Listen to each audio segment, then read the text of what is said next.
Salut, bienvenue dans la deuxième partie de notre tuto pour apprendre à faire un petit jeu vidéo sur Android. Voilà, un jeu vidéo qui s'appelle Soulbox, si vous vous rappelez bien.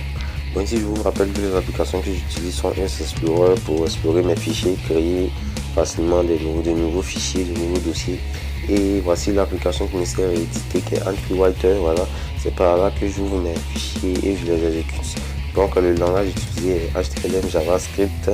Voilà, ce sont les langages que j'utilise pour faire ce jeu. Ok, donc nous rentrons dans notre Explorer. Ici nous sommes dans le fichier Assets. Si vous vous rappelez, c'est le fichier qui contient les images et qui va contenir les images, les sons et le fond d'écran. Ok, donc ici je clique sur Assets et là vous voyez vous devez remarquer sûrement qu'il y a des dossiers qui n'étaient pas là avant. Carte, fond et héros. En fait, ce dossier là, je viens juste les mettre là. Qu'est-ce que c'est que ces dossiers là? En fait, ce sont des images, les images de notre jeu. D'abord, voici ici, c'est le méchant, le chat, le méchant. Voilà, c'est lui qui va poursuivre le héros que j'ai. Voilà, voici le héros. Le héros, c'est ce petit personnage là que j'ai moi-même dessiné, que j'ai dessiné, que j'ai enregistré ça en mode PNG transparent. Voilà, je sais pas, dans le lien de la vidéo, dans la description de la vidéo, je vais vous mettre le lien de l'application que j'ai utilisé pour faire cette image. Je sais pas si ça va vous intéresser. Donc voilà, je l'ai dessiné rapidement. Et en fait, les images que j'utilise sont facultatives. C'est-à-dire quoi? C'est-à-dire que vous pouvez créer ou télécharger les images que vous voulez. Le plus important, c'est que les images doivent être de très petite taille. Parce que voilà, c'est très petite taille, facilement manipulable. Et je vous conseille de prendre ces images en PNG transparent. Ou vous-même créer vos propres images, les images que vous voulez. Voilà. Et si vous voulez quand même avoir les mêmes images que moi, n'hésitez pas, j'ai laissé mon contact WhatsApp dans la description. N'hésitez pas à me contacter, je vais vous donner les images de cette vidéo. Voilà, et par le WhatsApp aussi, je peux vous partager de nouveaux tutos très facilement. Donc n'hésitez pas à vous abonner. Donc voilà une autre image, une troisième image. Dans cette fois, c'est le fond. Le fond, en fait, c'est l'image de l'arrière-plan. Donc c'est dans ce fond là que le jeu va se dérouler. Voilà. Bon, si vous vous rappelez bien la première partie du tuto, je n'ai pas du tout utilisé ce fond là.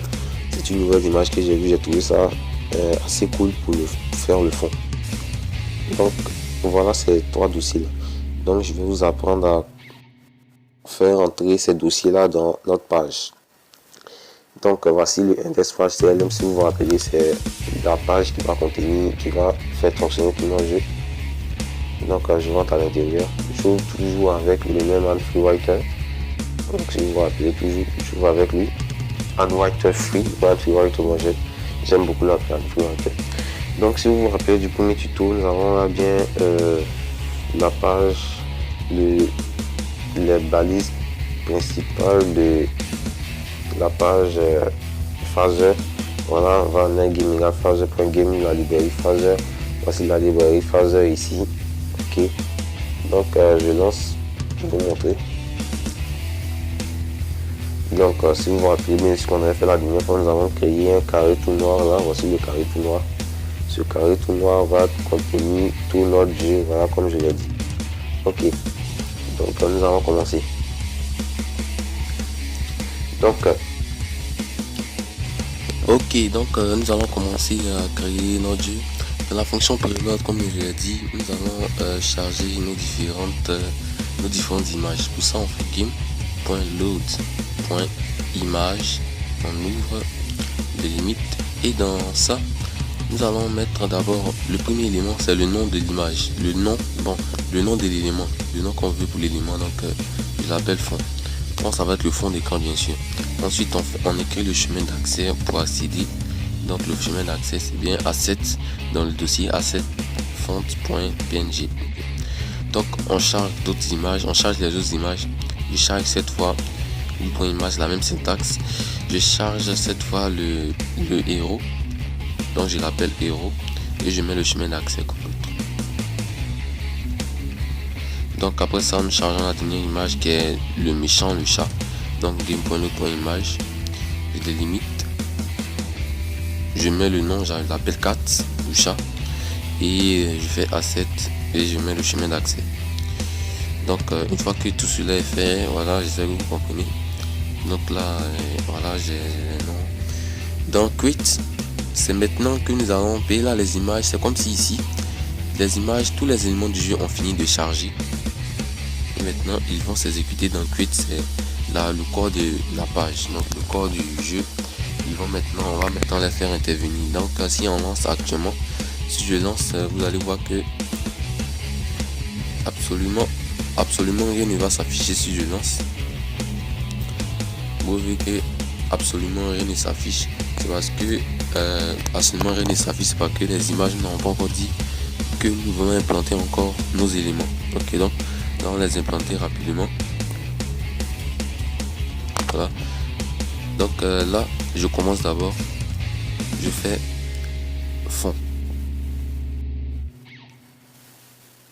fond égale game.load game.add.sprint. voilà. Donc fond égale c'est un nom, c'est une variable que je donne et je mets game.add.strip. donc c'est le sprint. En fait ici je vais faire intervenir cette première image qui est fond et je l'ai appelé fond. Ici c'est une variable, vous pouvez l'appeler autrement, mais quand vous programmez des programmes aussi compliqués, aussi complexes qu'un jeu vidéo, je vous conseille de bien nommer vos variables pour ne pas vous mélanger. Donc je l'appelle aussi fond. Donc c'est une variable, donc 0. Donc ici c'est la taille. En fait c'est ici c'est la taille, le X et le Y. Une fois que dans les pages HTML comme dans toutes les pages, nous avons déjà, bon ici je fais une petite simulation en haut. Ici ce sont les X et ici ce sont les Y. Voilà. Donc ce qui va se passer dans la page, c'est que ici ce sera un X, donc 0, le X sera 0 et le Y sera 0. Donc ici nous serons à l'origine des repères. Ok, nous serons à l'origine des repères ici. Donc fond, voilà, fond. Ici fond c'est le nom, cette fois c'est le nom, c'est ça, c'est le nom de l'image. Donc ici j'ai créé voilà, fond, c'est le nom de l'image là. Donc c'est elle qui est là.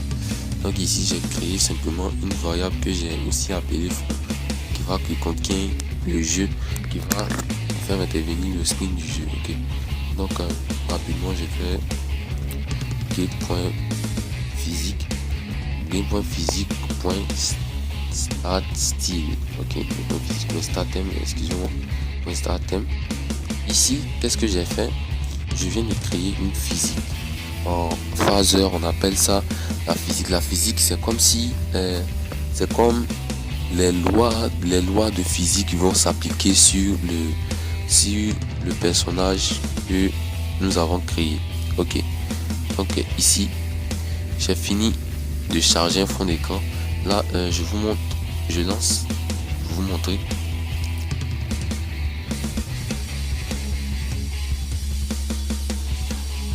Voilà, ici vous voyez bien que notre fond d'écran a été chargé. Notre fond d'écran a bien été chargé et c'est l'image de fond que j'avais choisi. Vous voyez, c'est bien là, c'est dans cette image qui va se trouver dans le jeu.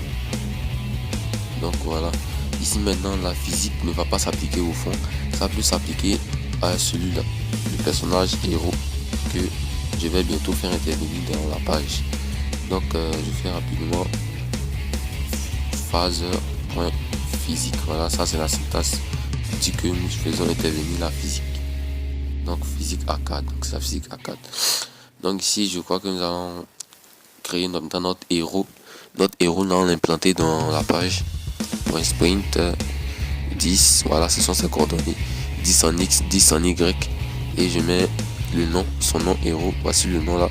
Tant que vous n'avez pas, lui il va pas le reconnaître parce que il a été créé à partir de ce nom là, héros. Donc ok, donc voilà, donc héros, et la physique va s'appliquer à lui, mais la physique ne s'applique pas tout à fait encore à lui. Ici nous avons annoncé que nous allons utiliser la physique, maintenant nous allons faire appliquer cette physique à l'héros. Donc d'abord nous faisons un champ.syntho. Ici c'est pour préciser sa position, c'est pour que le centre de l'image, parce que en fait comme je l'ai dit dans une page HTML là, j'illustre encore sur ma page. Dans une page HTML, ici nous avons les X et ici nous avons en bas nous avons les Y. Donc c'est le repère. Donc voilà, voici un repère, un petit repère. Ici c'est les X, ici c'est les Y. Donc en HTML par exemple, si j'ai une image là, le X et le Y de l'image vont se trouver. Je vais localiser ça par le X et le Y de l'image vont se trouver au sommet, tout à gauche de l'image, vers le coin de l'image. Donc ce que nous allons faire, c'est que je vais faire en sorte pour que le X et le Y de l'image soient au centre de l'image. Vous allez voir, ça va être très utile car ça va vous permettre de contrôler plus facilement la position du héros. Donc c'est tout. 0505, voilà, le X et le Y sont maintenant le centre de l'image. Donc point game, point physique. Maintenant la physique va s'appliquer au héros. Game.physique, point enable, game.physique, point enable, héros. Phaseur, point physique. Voilà. Donc cette syntaxe là, point arcade dessus. Dans cette syntaxe, ça va faire que la physique va s'appliquer maintenant au héros. Donc après cela, je vais faire quelque chose. Ce que nous allons faire, c'est que en fait la manipulation du héros, bon, si vous êtes sur ordinateur, on peut faire ça avec le clavier, mais ici comme nous sommes sur Android, nous allons manipuler le héros avec notre doigt et la souris. C'est-à-dire que vous touchez le héros, vous glissez vos doigts pour le faire déplacer. Donc c'est ce que nous allons faire. Donc pour ça on fait héros.body, c'est-à-dire son corps, .cold world. En fait cette syntaxe c'est pour que les bords du champ, les bords du jeu soient bien solides pour que le héros ne quitte pas le champ de vision. Voilà, vous allez comprendre. Si vous refaites ce code et vous ne mettez pas cette ligne là, vous allez comprendre que lorsque vous déplacez votre héros, il peut se perdre, il peut dépasser le champ de la fenêtre de jeu et vous n'allez plus le retrouver. Donc vous devez mettre ça .3 tout, voilà, tout. Donc hero.input. Maintenant là c'est pour dire que c'est pour le rendre cliquable, c'est pour dire qu'on peut appuyer sur lui ou effectuer certaines choses dans Tree. Ok. Donc la dernière phrase c'est très simple. Hero.enablit. Hero.input. Enablit. Enablit drag. Voilà, drag. Voilà, c'est drag et Tree. Voilà, c'est quelque chose. Donc j'ai des limites et je lance. Et voilà, miracle, nous avons bien un héros dans la page et en le cliquant sur lui et en bougeant la souris, nous pouvons le faire déplacer. Et ça va être tout la dynamique du jeu. Voilà, vous devez dans le jeu, vous devez le faire déplacer comme ça pour éviter les méchants. Donc je crois que je vais m'arrêter là pour aujourd'hui. C'est pas simple, ne pas faire trop long pour vous. Voilà, méditez beaucoup sur ce que nous venons de faire. Et voilà, dans la prochaine partie, nous allons faire intervenir le chat et vous montrer comment multiplier, réaliser un effet en phase qu'on appelle l'effet de groupe, c'est-à-dire multiplier le chat et le faire se déplacer de façon aléatoire dans la fenêtre du jeu. Voilà, et dès que vous touchez, si le chat touche le héros, voilà, ça vous dit que vous êtes mort. Et nous allons faire ça dans la prochaine partie. Donc à bientôt dans Zone de Code.